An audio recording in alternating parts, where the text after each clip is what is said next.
जय जिनेन्द्र। निज स्वरूप को परामरस जामे भर्यो अपार, वंदो परमानंदमय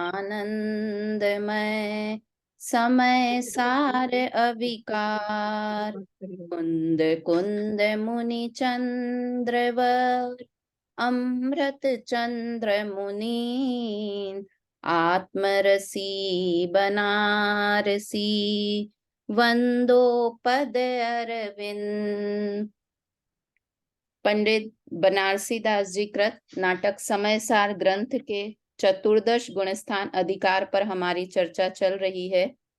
विषय कठिन नहीं है, किंतु हम रेगुलर नहीं पढ़ें तो हमें कठिन लगता है, किंतु जो रेगुलर स्वाध्यायी जीव हैं उन्हें गुणस्थान का विषय सरल भी लगता है और मजा भी आता है। इंटरेस्टिंग विषय भी है गुणस्थान का विषय। तो इस विषय पर हमारी चर्चा चल रही है। हम पिछली क्लास में हमने मिथ्यात्व के कारण रूप में 5 भेद देखे थे कि मिथ्यात्व का कारण क्या है। विपरीत, एकांत, विनय, संशय और अज्ञान, ये मिथ्यात्व के कारण हैं या मिथ्यात्व के भेद कह सकते हैं। अब यहाँ 16 नंबर के छंद से बनारसी दास जी 2 तरह के और मिथ्यात्व होते हैं उसकी चर्चा करने वाले हैं। 16 नंबर का छंद एक बार बोलते हैं। पंच भेद मिथ्यात्व के कहे जिनागम जो, आदि अनादि स्वरूप कहूँ अवस्था दोई। कि बनारसी दास जी कहते हैं मैंने जिनागम के अनुसार 5 प्रकार के मिथ्यात्व के भेद बताए। अब 2 प्रकार के भेद और कहता हूँ, सादी मिथ्या दृष्टि या सादी मिथ्यात्व और अनादि मिथ्यात्व। एक होमवर्क दिया था, मैं भूलती नहीं हूँ, होमवर्क देती हूँ तो एक होमवर्क दिया था पुष्पा आंटी। क्या दिया था कि सादी सादी मिथ्यात्व। और अनादि किसको कहते हैं? हाँ बताइए, तो आप बताइए। अनादि जिसको तो कभी भी सम्यक दर्शन हुआ नहीं है, हम्म। और सादी जिसको होके वापस छूट जाता है। हाँ बराबर, नया मिथ्यात्व हुआ है। सादी मतलब नया। तो मिथ्यात्व कैसे नया हुआ कि अनादि से तो मिथ्यात्व था ही, किंतु बीच में एक बार सम्यक्त्व हो गया और वापस से छूट गया, तो उसे सादी मिथ्या दृष्टि जीव कहते लेकिन हैं। उसको वापस तो होगा ना, हाँ ये बात कोई कोई भाव पक्की में। हो गई।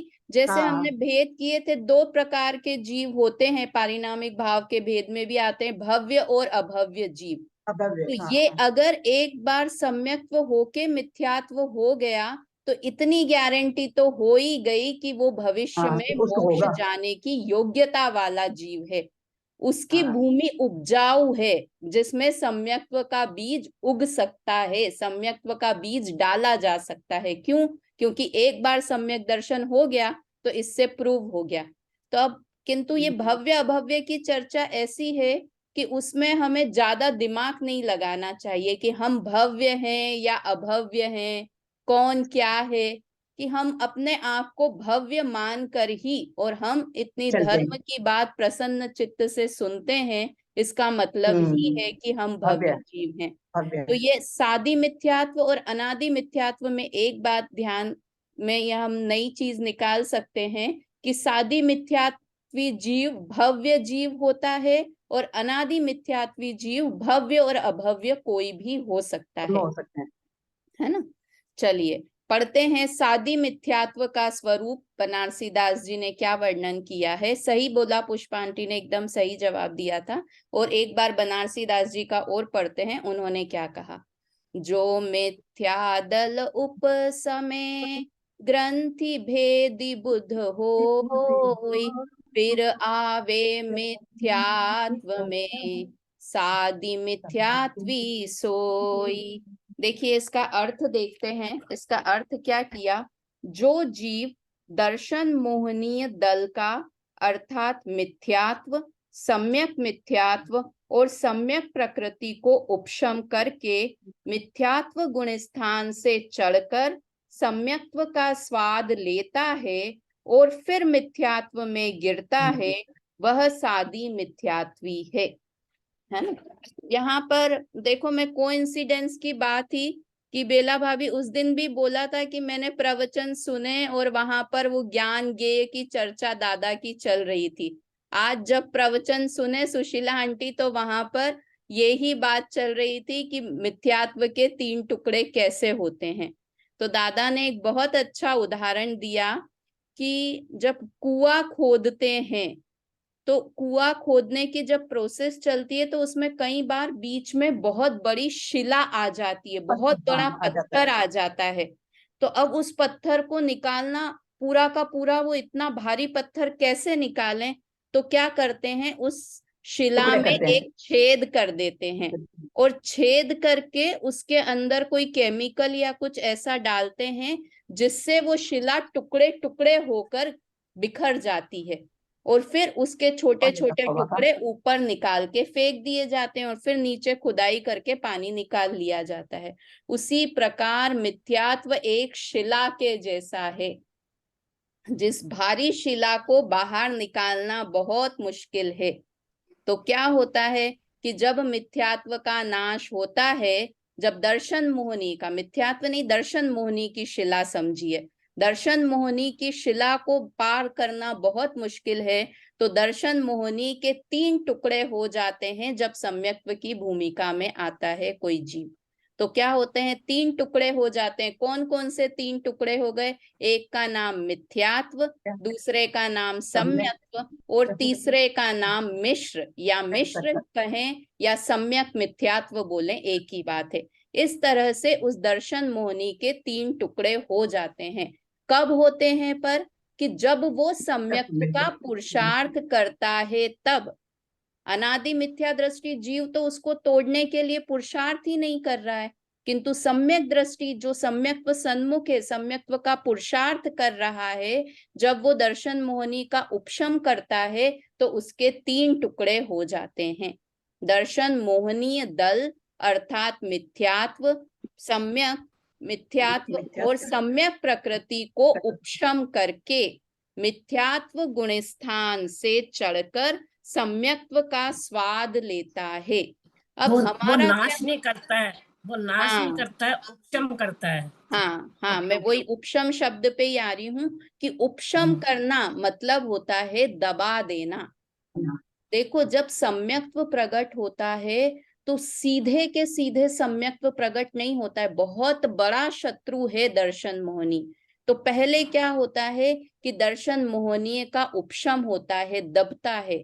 किसी भी जीव को डायरेक्ट मिथ्यात्व से छायिक सम्यक्त्व या छायोपशमिक सम्यक्त्व नहीं होता है।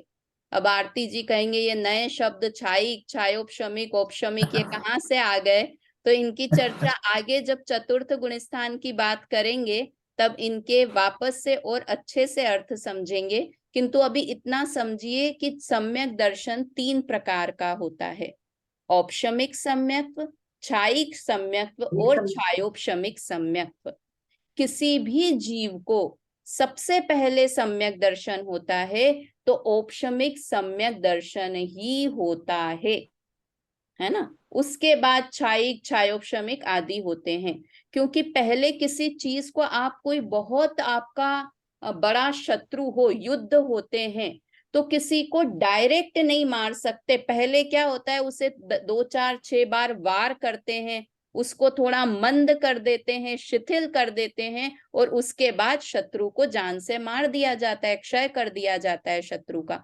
तो वैसे ही दर्शन मोहनीय रूप वेरी है, उसका तुरंत क्षय नहीं हो पाता, धीरे धीरे, मतलब वो उपशम करके, उसे थोड़ा मंद करके और फिर क्षय या क्षयोपशम होता है ना। तो सबसे पहले कौन जो सा होता है? तीर्थंकर और अनंत होते हैं उनके तो सीधा छायिक भाव ही होता है। नहीं, औपशमिक तो होगा ही, औपशमिक का तो नियम ही है, किसी भी तीर्थंकर को भी होगा। तो प्रक्रिया ही है कि छायिक छायोपशमिक होने के पहले औपशमिक सम्यक्त्व होता ही होता है। तो जो अनादि मिथ्या सबसे दृष्टि, लास्ट में होता है ना? हाँ क्षयिक समय तो सबसे लास्ट में होता है ना? हाँ, और वो ऐसा है छायिक सम्यक, तो मतलब आपने शत्रु का क्षय कर दिया है तो अब वो कभी भी उत्पन्न होगा ही नहीं। ठीक है, तो ये यहाँ क्या बताया सादी मिथ्या दृष्टि जीव को कि दर्शन मोहनीयत के तीन टुकड़े कर देता है या उनका उपशम करके मिथ्यात्व गुण स्थान को छोड़ दिया और सम्यक्त्व का स्वाद ले लेता है ना, और फिर वापस से मिथ्यात्व में गिर जाता है ना, क्योंकि बहुत मुश्किल है, अनादि की मान्यता पड़ी हुई है, उस मान्यता पे है सरल भी और कठिन भी, दोनों तरह से कह सकते हैं। सरल किस लिए है? क्योंकि अगर पुरुषार्थ करे तो सब कुछ कर सकता है। और कठिन किस लिए है? कि जब सम्यक दर्शन जीव करता है, बनारसी दास जी ने तो इसे लोहार की संडासी का उदाहरण दिया कि पहले गर्म में फिर ठंडे में, अपन पहले पढ़ चुके हैं, ठंडा गरम, या इसमें आगे आएगा भी ठंडा गरम, इस तरह से बार बार, तो वो सम्यक मिथ्यात्व इस बार बहुत बार होते होते फिर सम्यक्त्व को प्राप्त करता है। क्यों? क्योंकि अनादि का पुरुषार्थ नहीं है, इसलिए अनादि से कभी नई चीज, हम भी कुछ नई चीज ग्रहण करते हैं, नया कुछ सीखते हैं, नया कुछ ग्रहण करते हैं, तो उसमें थोड़ा पुरुषार्थ लगता है। तो इसी तरह से ये जीव जो सम्यक्त्व चौथे गुण स्थान में आता है या औपशमिक सम्यक्त्व प्राप्त करने वाला होता है, किंतु वापस से मिथ्यात्व में गिर जाता है, तो उसे सादी मिथ्यात्व कहते हैं। दूसरे तरह का मिथ्यात्व है अनादि मिथ्यात्व का स्वरूप। एक बार पढ़ते हैं अनादि मिथ्यात्व का स्वरूप। जिनी ग्रंथि भेदी नहीं, ममता मगन सदी, तो अनादि मिथ्यामति, विकल बहिर्मुख जीव।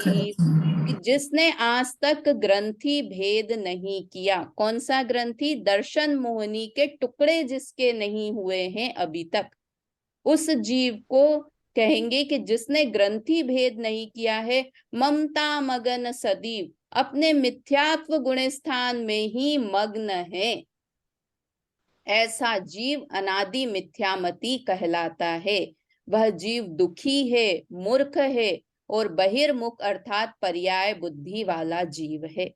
तो इस तरह से मिथ्यात्व गुण स्थान के दो भेद किए, एक सादी मिथ्यात्व और एक अनादि मिथ्यात्व। वास्तव में तो मिथ्यात्व वेरी का अंश भी बुरा है। कहते हैं बहुत अच्छा खाना बनाया हो, बहुत तरह के पकवान बनाए हो, बहुत स्वादिष्ट खाना हो, और उसमें एक बूंद जहर की हो, तो वो खाना नाश ही करने वाला है। उसी प्रकार कोई जीव बहुत जप तप करे, बहुत स्वाध्याय करे, बहुत मंद कषाय करे, किंतु एक बूंद मिथ्यात्व की है, तो उसका वो सारा पुरुषार्थ खत्म है, उस पुरुषार्थ की कोई वैल्यू नहीं है ना। मतलब एक अंश भी हो, और मिथ्यात्व मतलब क्या बेला भाभी? विपरीत मान्यता, उल्टी मान्यता। और हम समय सार के शब्दों में जो हम पढ़ के आए हैं, तो एकत्व, ममत्व और कर्तृत्व भोक्तृत्व बुद्धि वाला जीव, पर के साथ किसी भी तरह से संयोग स्थापित करने वाला जीव मिथ्यात्व गुण स्थान का जीव है। वह इतना आलसी निरुद्यमी है कि वो जो अनादि से उल्टी मान्यता चली आ रही है, उसे चेंज करने की भी कोशिश नहीं करता है, इसलिए मिथ्यात्व गुण स्थान में ही रहता है।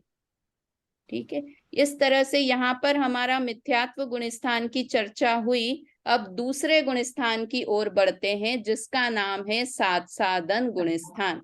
मिथ्यात्व गुण स्थान संबंधी कोई प्रश्न किसी का हो तो पूछ लें। इतना अच्छा से समझाते आप।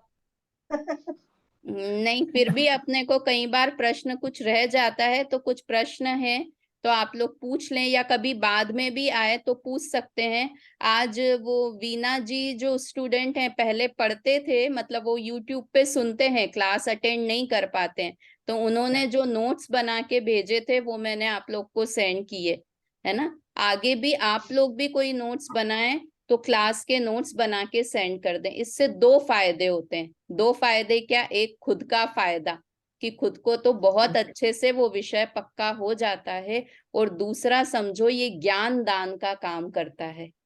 नोट्स बना के आप भेज रहे हैं, दूसरे पढ़ेंगे तो उनको भी पढ़ा सुना हुआ वापस पक्का हो जाएगा, तो खुद का भी फायदा और दूसरे का भी फायदा, है ना। इसलिए और क्लास पढ़ने शुरू होने के पहले वो नोट्स पढ़ लिए कि पिछली क्लास में क्या पढ़ाया था, तो वो बहुत इजी हो जाएगा आगे की क्लास के लिए।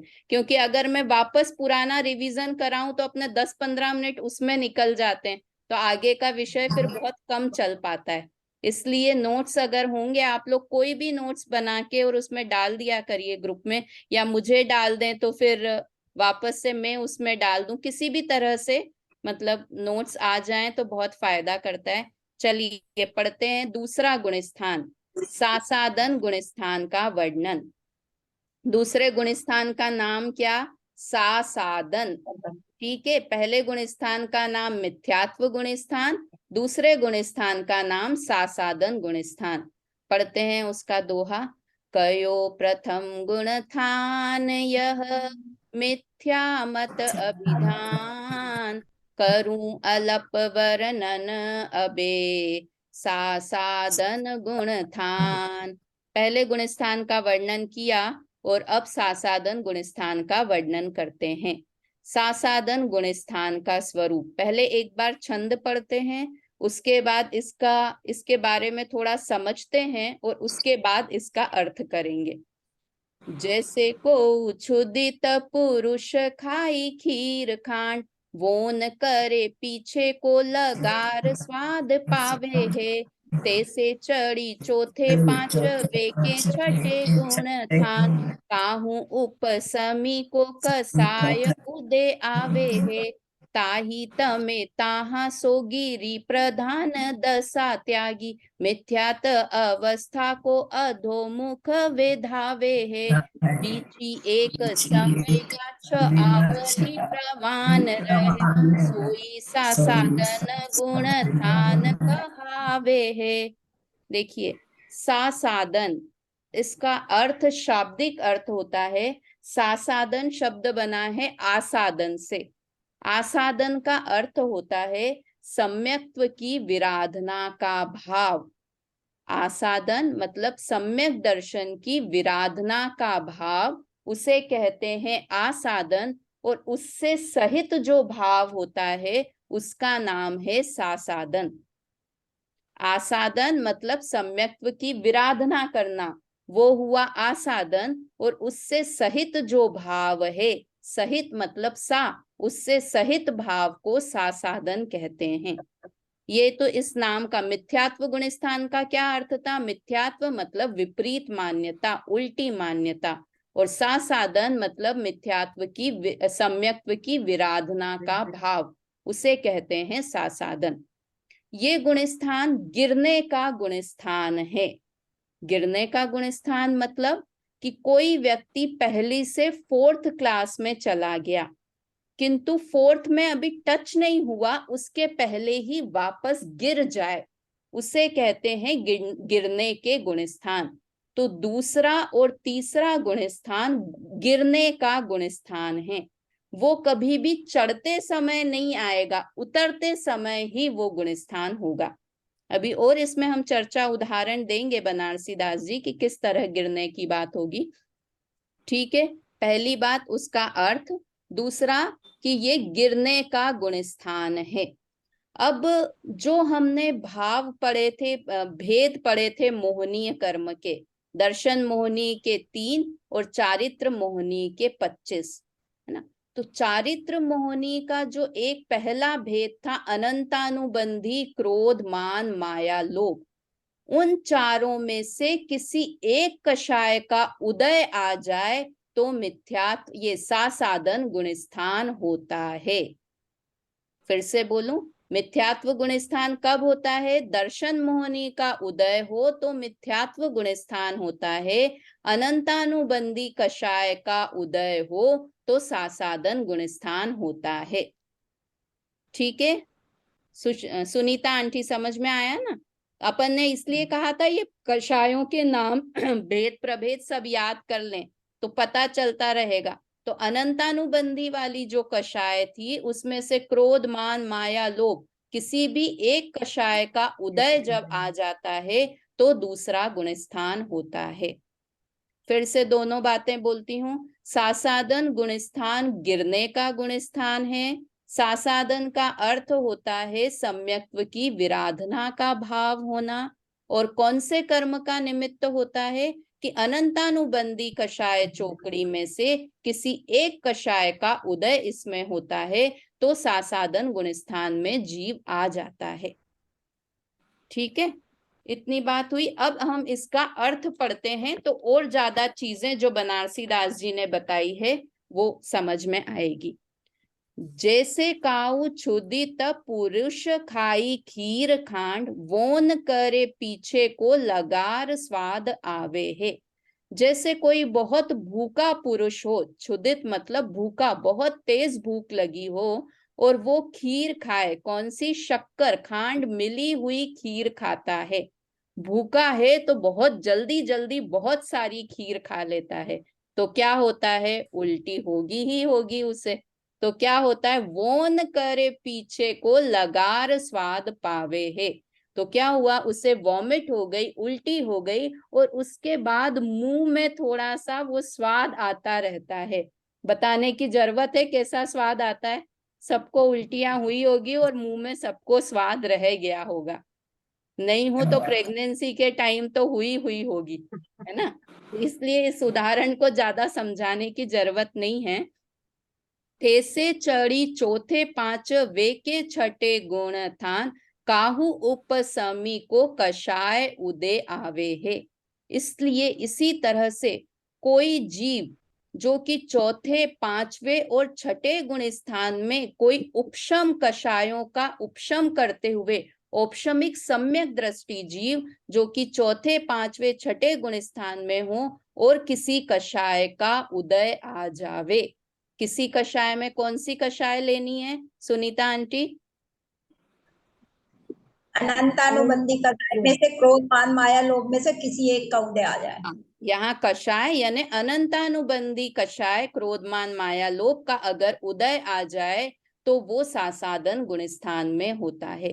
तो ये स्वाद वाला उदाहरण क्यों दिया कि वो उसने सम्यक्त्व का मुंह में हल्का सा टेस्ट है और मिथ्यात्व का भी टेस्ट है, तो वो सासादन गुणस्थान में है।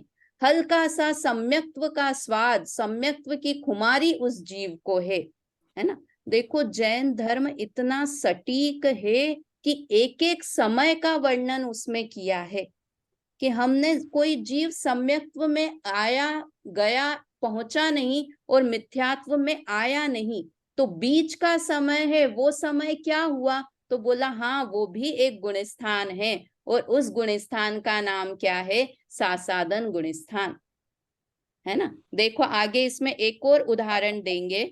ताही समय ताहा सो गिरे प्रधान दशा त्यागी।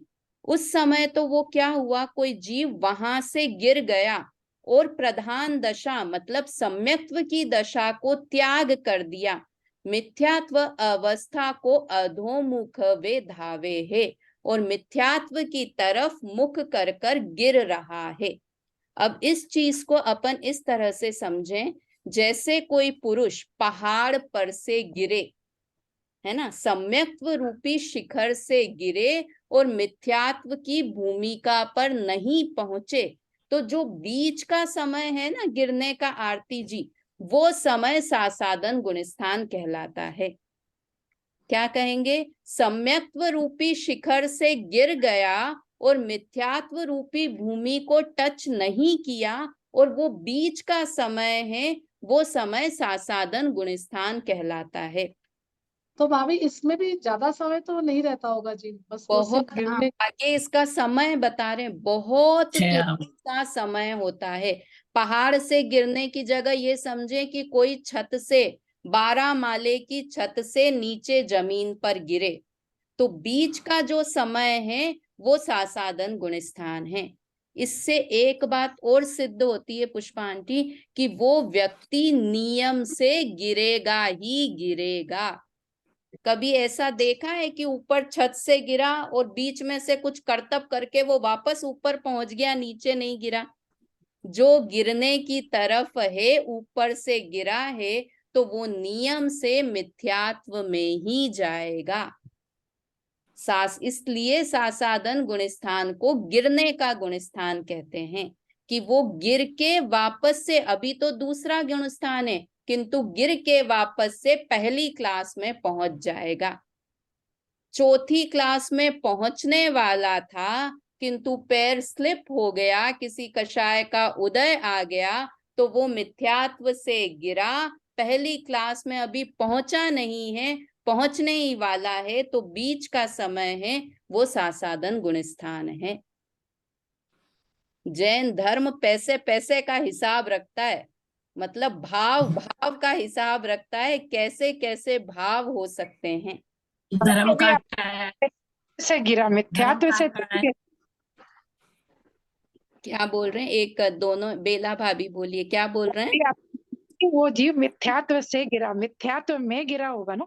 हाँ, मिथ्यात्व में गिरा, मिथ्यात्व में गिरेगा। चौथे क्लास में पहुंचने वाला था, छायिक सम्यक छायोपशमिक औपशमिक सम्यक्त्व प्रकट करने वाला था। औपशमिक भी सुशीला आंटी पूरी तरह प्रकट नहीं किया है, अभी औपशमिक का भी स्वाद नहीं आया है, उसके पहले ही गिर गया। अरे तीसरी से गिर गया क्या? तीसरा नहीं, तीसरे गुण स्थान को अभी मत लेके आओ, तीसरा अलग चीज हो तो जाएगी। फिर कहाँ से गिरा, मतलब कहाँ से गिरा, कौन से गुण स्थान से गिरा? हाँ, जैसे कोई गिरा नहीं। मनुष्य पहाड़ पे चढ़ रहा है और चौथे एकदम अपनी टॉप मंजिल पर पहुंचने ही वाला है और बीच में ही स्लिप हो गया, तो अब उसको क्या बोलोगे? वो चौथी में पहुंच गया था कि नहीं? चौथी में भी पहुंचा नहीं था और पहली में भी है नहीं, है ना?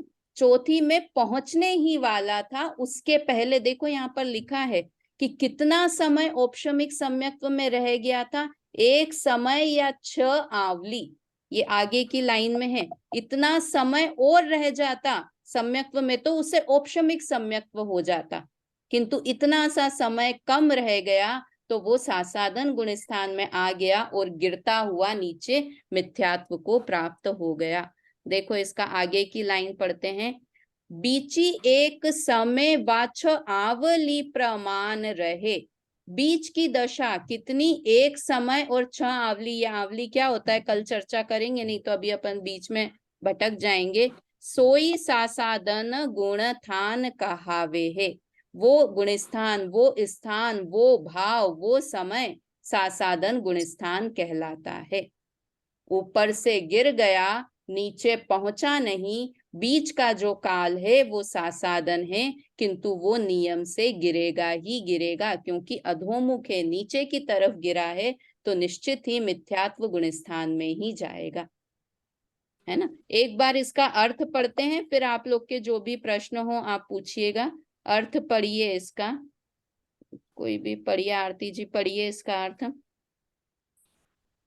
जिस प्रकार कोई भूखा मनुष्य शक्कर मिली हुई खीर खावे और वमन होने के बाद उसका किंचित मात्र स्वाद लेता रहे, उसी प्रकार चौथे पांचवें छठवें गुणस्थान तक चढ़े हुए किसी उपशमी सम्यक्ति को कषाय का उदय होता है, तो उसी समय वहां से मिथ्यात्व में गिरता है। उस गिरती हुई दशा में एक समय और अधिक से अधिक 6 आवली तक का जो सम्यक्त्व का किंचित स्वाद मिलता है, वह सासादन गुणस्थान है। हाँ, समझ में आया? विशेष में देखें, यहाँ अनंतानुबंधी चौकड़ी में से किसी एक का उदय रहता है। फिर से इसका अर्थ समझते हैं। जिस प्रकार कोई भूखा मनुष्य शक्कर मिली हुई खीर खावे और वमन होने के बाद उसका किंचित मात्र स्वाद लेता रहे, मुंह में हल्का सा उसका टेस्ट विद्यमान रहे, उसी प्रकार चौथे पांचवें छठे गुण स्थान तक चढ़े। इसका क्या मतलब सुशीला आंटी? कि मिथ्यात्व से डायरेक्ट चौथे में भी, पांचवें में भी और छठे में भी पुरुषार्थ करे तो एक अनंतानुबंधी कषाय दर्शन मोहिनी का तो करेगा ही, उपशम, और उसके साथ में अप्रत्याख्यानावरण और प्रत्याख्यानावरण का भी उपशम करता हुआ आगे बढ़े, बढ़ते हुए किसी उपशमी सम्यक्त्वी को कषाय का उदय होता है, अनंतानुबंधी कषाय का उसके उदय आ जाए। देखिए इसमें यहाँ पर एक बात और समझिए कि जब सम्यक दर्शन होता है, चौथे गुण स्थान में जीव गया, तो कितनी प्रकृति का उपशम क्षय या क्षयोक्षम होता है कि जो अनादि मिथ्या दृष्टि जीव है उसके 5 प्रकृतियों का उपशम क्षय या क्षयोक्षम होता है। पुष्पा आंटी, कौन सी 5 प्रकृतियां? एक दर्शन मोहनी और चारित्र मोहनी की 4। कौन सी 4? अनंतानुबंधी क्रोध, अनंतानुबंधी मान, अनंतानुबंधी माया और अनंतानुबंधी लोभ। टोटल कितनी हो गई? 5 प्रकृति। इनका उपशम होता है अनादि मिथ्या दृष्टि जीव को। और सादी मिथ्या दृष्टि जीव होता है, उसको कितनी प्रकृति का उपशम होगा? कि 7 प्रकृतियों का उपशम होगा। कौन सी 7 प्रकृतियां? 4 तो अनंतानुबंधी वाली और 3 के 3 टुकड़े हो गए थे ना दर्शन मोहनी के, उन 3 प्रकृति। ऐसे 7 प्रकृतियों का उपशम होता है, तब औपशमिक सम्यक दर्शन होता है। आरती जी आ रही है बात समझ में? रेखा जी आ रही है ना समझ में? ये 7 प्रकृतियों का उपशम हो जाता है तो वो औपशमिक सम्यक्त्व कहलाता है। किंतु यहाँ पूरी तरह से उपशम हुआ नहीं, उसके बीच में क्या हुआ? किसी कषाय का उदय आ गया। उदय होता है तो उसी समय वहां से मिथ्यात्व में गिरता है, पुनः ये मिथ्या। पांचवें छठवें में जब चढ़ता है तो फिर प्रत्याख्यान और अप्रत्याख्यान की हाँ, उपशम होता है या क्या? हाँ, तो इनकी भी अनंतानुबंधी चौकड़ी का, अप्रत्याख्यानावरण चौकड़ी का और प्रत्याख्यानावरण चौकड़ी का। ये कैसे होगा? छठे गुण स्थान की जो बात कर रहे हैं ना, कि कोई द्रव्यलिंगी मुनिराज हो, है ना, वो अगर पुरुषार्थ करेंगे तो द्रव्यलिंगी मुनिराज का कौन सा गुण स्थान? जो सम्यक विरहित वाले द्रव्यलिंगी। पहले भी बताया था द्रव्यलिंगी मुनिराज 3-4 तरह के होते हैं। पहले गुण स्थान में जो है और मुनि बाहर से उठा है, वो द्रव्यलिंगी मुनिराज। दूसरे द्रव्यलिंगी मुनिराज चौथे गुण स्थान में है, किंतु बाहर से द्रव्यलिंग मुनि अवस्था धारण कर ली है, वो भी द्रव्यलिंगी मुनिराज। फिर 5वें गुण स्थान में है, अर्थात 2 कषाय चौकड़ी का अभाव है, 2 कषाय चौकड़ी का अभाव है, वो भी द्रव्यलिंगी मुनिराज। और चौथे जो भावलिंग के साथ में द्रव्यलिंग है, 3 कषाय चौकड़ी के अभाव वाले, वो द्रव्यलिंगी मुनिराज। समझ में आई पुष्पा आंटी क्या बोला? है ना? तो इस तरह से द्रव्यलिंगी मुनिराज के भी भेद। तो यहाँ पर जो लिखा ना, चौथे, 5वें और 6ठे गुण स्थान तक चढ़े तो कोई द्रव्यलिंगी मुनिराज जो पहले गुण स्थान में हो और वो पुरुषार्थ करे, इतनी कषायों का अभाव करे, किंतु किसी अनंतानुबंधी कषाय का उदय आ जाए तो। किस लाइन का अर्थ बता रही हूं मैं? ये 6ठे, 5वें और 4थे गुण स्थान तक चढ़े, ठीक है, और किसी उपशमी सम्यक्त्वी को कषाय का उदय आ जाए। यहाँ पर लिखा उपशमी सम्यक्त्वी को, वास्तव में उसने सम्यक्त्व को अभी टच भी नहीं किया है, उपशम सम्यक्त्व किया भी नहीं है। सासादन, जो ये अपन ने ऊपर का गुण स्थान पढ़ा था ना, सादी मिथ्या दृष्टि जीव का, उसने तो उपशम सम्यक्त्व का स्वाद चख लिया और वापस से मिथ्यात्व को आ गया। किंतु यहाँ पर उसने उपशम सम्यक्त्व होने ही वाला था और कषाय का उदय आ जाए तो उसी समय वहां से मिथ्यात्व में गिरता है। उस गुड़ती हुई दशा में एक समय और अधिक से अधिक 6 आवली तक का जो सम्यक्त्व का किंचित स्वाद मिलता है, वह सासादन गुण स्थान है। मतलब वो बीच की दशा, एक समय और 6 आवली के बीच में, वो मिथ्यात्व को वापस प्राप्त कर ही लेगा। इससे तो सादी मिथ्या दृष्टि अच्छा। क्यों? वो कम से कम स्वाद लेके फिर गिरता है, मतलब एक बार सम्यक तो प्राप्त करके फिर गिरता है। हाँ, और ये तो स्वाद भी नहीं ले, सम्यक तक पहुंचता भी नहीं है।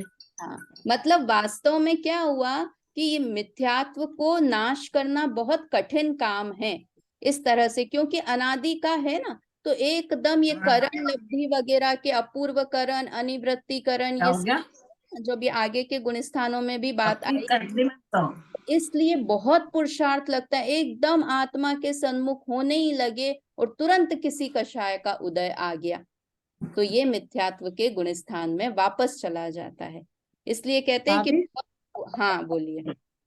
आप इसमें ना जब वो द्रव्यलिंगी मुद्रा से तीन चौकड़ी कसाय का भाव किया, तो फिर वापस से उदय में अनंतानुबंधी आ सकता है, या उससे नीचे वाली कसाय का उदय आएगा, अनंतानुबंधी आ सकता है वापस। हाँ हाँ, मतलब जो ये तीन कषाय दर्शन मोहिनी का तो कर ही रहे हैं वो उपशम, हाँ और बाद में हाँ इतना तीव्र पुरुषार्थ कर रहे हैं कि अनंतानुबंधी, अप्रत्याख्यानावरण और प्रत्याख्यानावरण, इन तीनों हाँ को उपशम करने का पुरुषार्थ कर रहे हैं। देखो, सबसे खतरनाक कषाय होती है ये चारित्र मोहिनी कषाय, है ना। हम दर्शन मोहिनी को मानते हैं, किंतु सबसे चीठी कषाय समझो, ऐसे चीठी कषाय क्यों? क्योंकि सबसे अंत में नाश होती है, 10वें गुण स्थान में स्वंजलन लोभ का नाश होता है।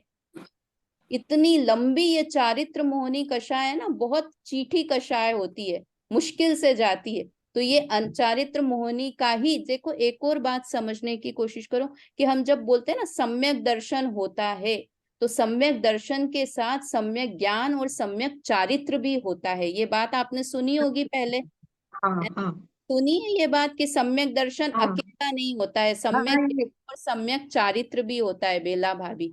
तो सम्यक दर्शन के साथ सम्यक ज्ञान तो होता ही है कि भाई वो पूरा का पूरा ज्ञान, जितना भी ज्ञान है वो सारा ज्ञान निर्मल हो गया, तो वो सम्यक ज्ञान हो गया। और सम्यक चारित्र कैसे होता है कि ये अनंतानुबंधी कषाय का जो उपशम क्षय क्षयोपशम हुआ ना, इसके कारण सम्यक चारित्र का भी अंश प्रकट होता है। पुष्पा आंटी, समझ में आया? सम्यक दर्शन और सम्यक ज्ञान, उसने पुरुषार्थ तो सम्यक दर्शन का किया, किंतु एक के साथ तीन चीजें फ्री फ्री फ्री। कौन सी तीन चीजें? कि सम्यक ज्ञान भी हो गया और सम्यक चारित्र भी हो गया, सम्यक चारित्र का भी अंश प्रकट हो गया। और बाहर में वो चारित्र किस प्रकार का दिखता है अनंतानुबंधी नाश होने के बाद? कि उसे अन्याय, अभक्ष, अनीति, इनका त्याग हो जाता है। चाहे चौथे गुण स्थान का नाम अवृति सम्यक्त्व है, किंतु थोड़ा सम्यक चारित्र फिर भी है।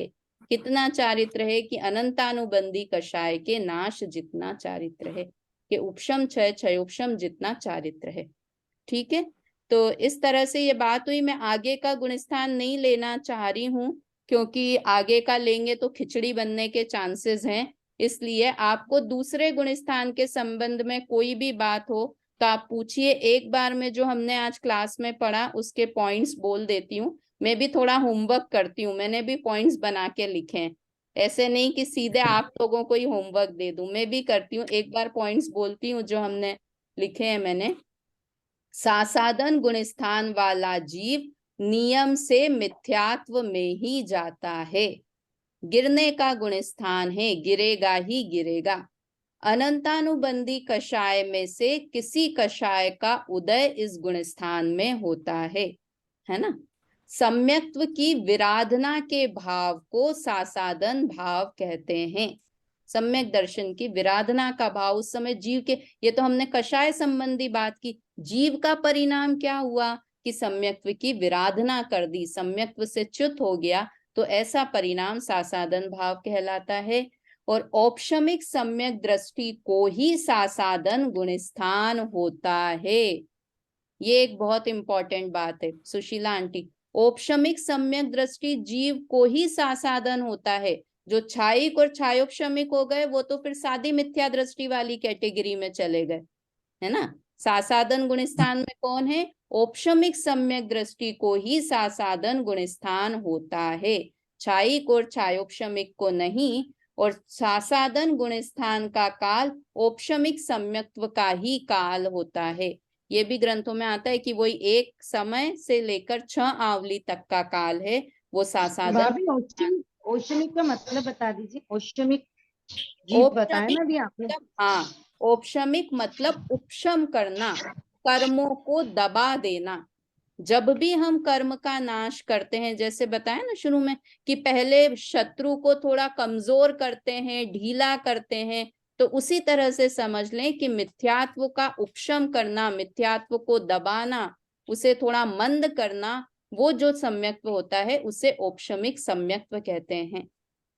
है ना। जो औपशमिक भाव भी होता है, 5 भाव जीव के पढ़ते हैं तो औपशमिक भाव बोलते हैं, उपशम सम्यक्त्व बोलते हैं, औपशमिक सम्यक्त्व बोलते हैं। ये सब एक ही बात होती है। आप इसको थोड़ा सा क्लास को